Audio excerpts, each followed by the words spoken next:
Hello everyone, welcome back to my channel. दोस्तों, स्वागत करता हूं मैं आप सभी का अपने यूट्यूब के चैनल के ऊपर। दोस्तों, आज मैं आपको एक बहुत ही शानदार स्टॉक के बारे में कंप्लीट एनालिसिस करके बताने वाला हूं।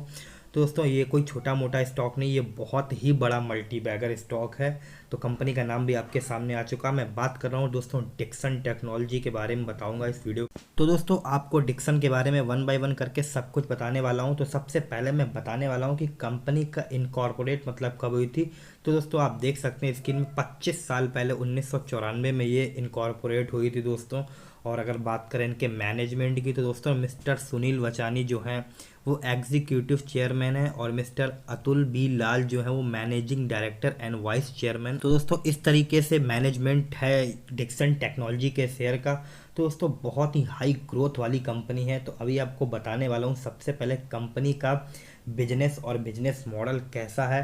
तो सबसे पहले आप ये देख लो दोस्तों, आप अच्छे से ये जानते हैं कि जो डिक्सन टेक्नोलॉजी की कंपनी है वो कंज्यूमर ड्यूरेबल के अंदर दोस्तों लार्जेस्ट मैन्युफैक्चरर है। और इसका ब्रांड बिहाइंड ब्रांड के पीछे की अगर बात करें तो बिगेस्ट मैन्युफैक्चरर है दोस्तों ये एलईडी टीवी का इंडिया के अंदर, जिसके बहुत सारे ब्रांड है दोस्तों। सैमसंग, पैनासोनिक, Xiaomi, TCL और वन प्लस जैसे दोस्तों मैनी मोर और बहुत सारे इसके टेलीविज़न मतलब एलईडी टीवी के ब्रांड हैं। तो दोस्तों, एलईडी टीवी के अलावा भी डिक्सन बहुत सारी चीज़ें और भी मैन्युफैक्चर करता है दोस्तों।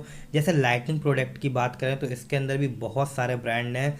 फिलिप्स, हैवेल्स, सिस्का, बजाज, विप्रो और ओरिएंट जैसे बहुत सारे ब्रांड के लिए ये लाइट। और दोस्तों, ये बहुत सारी सेमी ऑटोमेटिक वॉशिंग मशीन के अंदर भी है, जिसके जो क्लाइंट है दोस्तों गोदरेज, सैमसंग, लॉयड और पैनासोनिक जैसे बड़े दिग्गज इसके क्लाइंट नज़र आते हैं दोस्तों। तो भाई लोग, अगर बात करें हम डिक्सन टेक्नोलॉजी के बिजनेस मॉडल की तो दो प्रकार के बिजनेस मॉडल में कामकाज करती है दोस्तों कंपनी। एक ओईएम और दूसरा है दोस्तों ओडीएम। तो ओईएम का मतलब है दोस्तों ओरिजिनल इक्विपमेंट मैन्युफैक्चरर, और ओडीएम की बात करें तो ओरिजिनल डिजाइनिंग मैन्युफैक्चरर। दोनों का अंतर मैं आपको समझा देता हूँ। तो ओईएम के अंदर जो भी चीज़ें आती हैं जैसे ओरिजिनल इक्विपमेंट मैन्युफैक्चरर में, तो जो जैसा भी उसके कस्टमर मतलब डिक्सन टेक्नोलॉजी के जो कस्टमर बताते हैं उसी के हिसाब से वो असेंबल करके चीज़ें दे देती है। और ओडीएम में मतलब क्या है दोस्तों, जो ओरिजिनल डिज़ाइनिंग मैन्युफैक्चर उसमें क्या है डिक्सन टेक्नोलॉजी अपने हिसाब से चीज़ों को बना के देता है। तो इन दोनों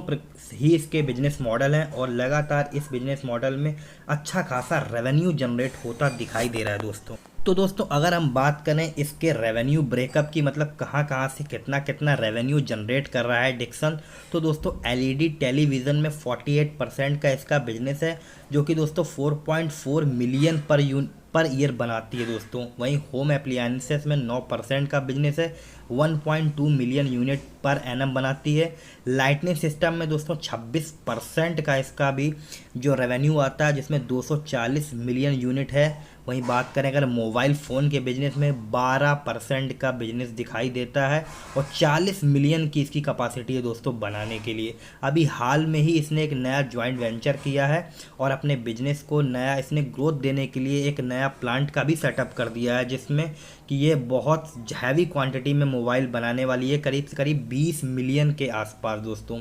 वहीं सिक्योरिटी सिस्टम में 5% का इसका बिजनेस आता है या पैसा आता है, जिसमें 7.5 मिलियन यूनिट बनाता है दोस्तों ये एवरी ईयर।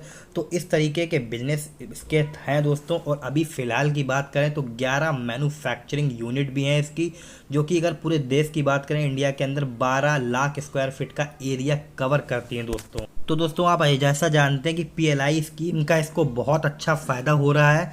पीएलआई का मतलब दोस्तों होता है प्रोडक्शन लिंक इंसेंटिव, जिसमें दोस्तों गवर्नमेंट ऑफ इंडिया ने इसको बहुत ज़्यादा राहत दे रखी है, जिससे क्या है इसको 4 से 6% की सेल्स में इंक्रीमेंट मिलता दिखाई दे रहा है दोस्तों। तो इस चीज़ को भी अपने आप माइंड में रखिएगा। तो दोस्तों, जैसा मैंने आपको पहले ही बता दिया, डिक्सन टेक्नोलॉजी ने अभी हाल में अपना एक मोबाइल मैन्युफैक्चरिंग प्लांट लगाया है, जो कि अभी ट्रायल फेजेस पे है, जिसमें कि मैंने आपको बताया कि 20 मिलियन स्मार्टफोन बनेंगे एवरी ईयर, जिससे आगे आने वाले 5 सालों के अंदर 25 से 28 हज़ार करोड़ रुपए का 25 से 28 हज़ार करोड़ रुपए का जो जनरेट होने वाले हैं दोस्तों आगे आने वाले 5 साल में इस प्लांट से। तो इस बात को भी आप माइंड में रखिए दोस्तों। आप जानते हैं ये कंपनी मेडिकल इक्विपमेंट भी बहुत सारे बनाती है दोस्तों, और कोविड के समय दोस्तों इसको बहुत बड़ा लॉस भी देखने को मिला था। वजह कोविड में सभी कंपनियों में मार देखने को मिली।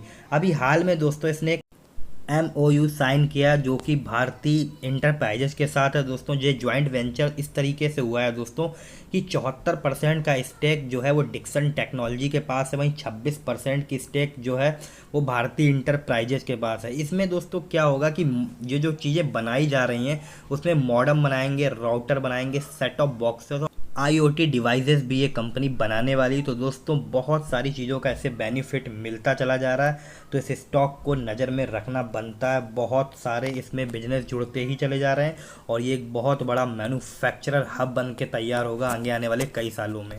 तो दोस्तों अब बात करेंगे डिक्सन टेक्नोलॉजी का IPO कब आया था।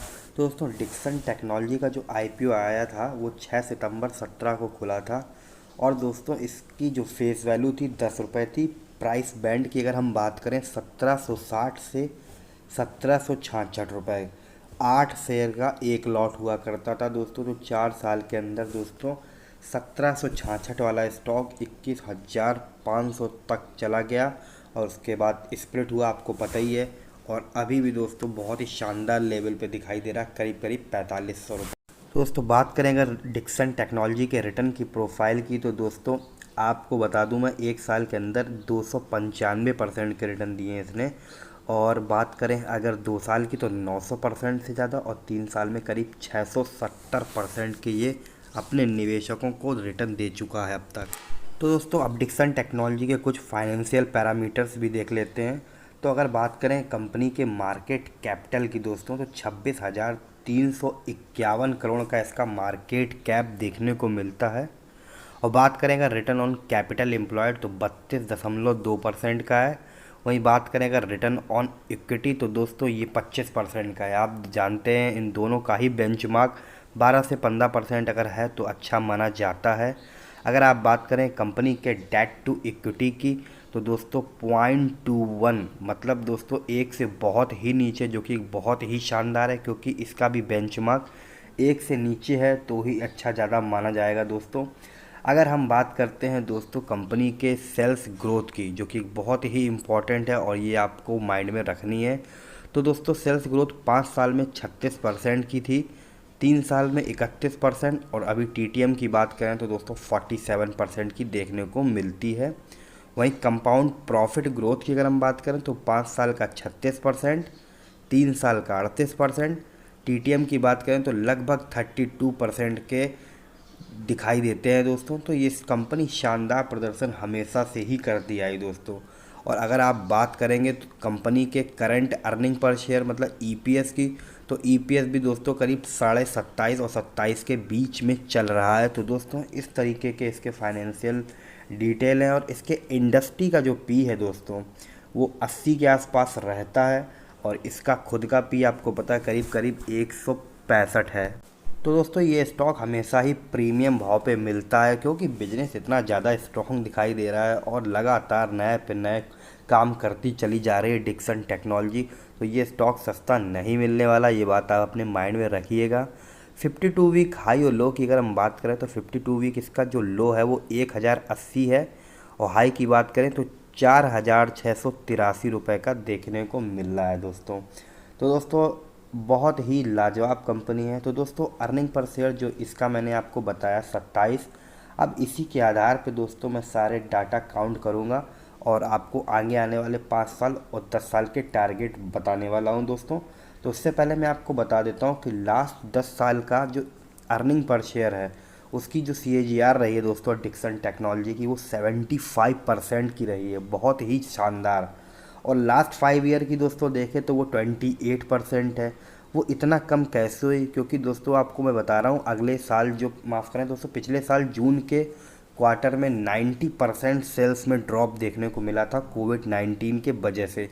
तो ये EPS वहाँ से फॉल देखने को मिला है, लेकिन जैसे जैसे कंडीशन सुधरेगी दोस्तों ये EPS फिर से अच्छे खासे जंप दिखा सकता है। लेकिन फिर भी मैंने कैलकुलेशन करने के लिए बहुत हाई EPS का इस्तेमाल नहीं किया, मात्र मैं 30% को ही लेके चलूँगा और मुझे लगता है जो कि बहुत ही आराम से डिक्सन अचीव कर सकता है। तो दोस्तों अगर अर्निंग पर शेयर 30% के हिसाब से बढ़ता है तो नेक्स्ट 5 ईयर में जो अभी ईपीएस चल रहा है डिक्सन का 27, वो 100 हो जाएगा दोस्तों, 100 के ईपीएस पे पहुंच जाएगी। तो अगर हम इसके इंडस्ट्री के पी से मल्टीप्लिकेशन करते हैं तो डिक्सन का प्राइस 5 साल के बाद 8,000 रुपये दिखाई देता है। यदि दोस्तों हम इसके जो करंट पी से मल्टीप्लिकेशन करते हैं जिसका प्राइस 165 रुपये, 165 के पी पे जैसे चल रहा है, तो जो टारगेट निकलता है दोस्तों 16,500 रुपये का निकलता है 5 ईयर के बाद डिक्सन टेक्नोलॉजी का। यही दोस्तों केस अगर हम 10 ईयर के लिए लेते हैं, ईपीएस दोस्तों अगर 30% की रेट से बढ़ा तो दोस्तों 10 साल के अंदर अर्निंग पर शेयर जो है वो 372 तक पहुंच जाएगा। और अगर हम इसके फेयर पी से या इंडस्ट्री पी से मल्टीप्लाई करते हैं तो दोस्तों डिक्सन की जो वैल्यू आएगी दोस्तों 10 साल बाद वो 29,760 रुपये आ सकती है। अगर दोस्तों हम डिक्सन का 10 साल के बाद 10 साल के बाद अगर दोस्तों हम आज के पी से मल्टीप्लिकेशन करते हैं मतलब 165 से, और अर्निंग पर शेयर आपको पता है 10 साल में 372 के अर्निंग पर शेयर से अगर मल्टीप्लिकेशन कर दिया जाए तो वैल्यू निकल के आती है दोस्तों डिक्सन टेक्नोलॉजी की 10 साल के बाद करीब 61,380 रुपये। तो दोस्तों मुझे लगता है इस स्टॉक को आपको नज़र में रखना चाहिए, हर गिरावट में आप इसे ऐड कर सकते हैं। यहाँ पे मैंने प्रेजेंट करने की कोशिश की एक डिटेल एनालिसिस डिक्सन टेक्नोलॉजी पे। अगर आप लोगों को पसंद आया हो दोस्तों तो आप कमेंट करके ज़रूर बताइएगा, तो फिर मैं आपको ऐसे ही वीडियो और बना के दूंगा जो आपको डिटेल एनालिसिस वाले होंगे और आपको मार्केट में हेल्प कर सकते हैं दोस्तों अच्छा लगे वीडियो लाइक कीजिए, अगर पहली बार आए तो दोस्तों सब्सक्राइब करना मत भूलिएगा। आप लोग सब्सक्राइब नहीं करते, ये अच्छी बात नहीं दोस्तों। Thank you for watching.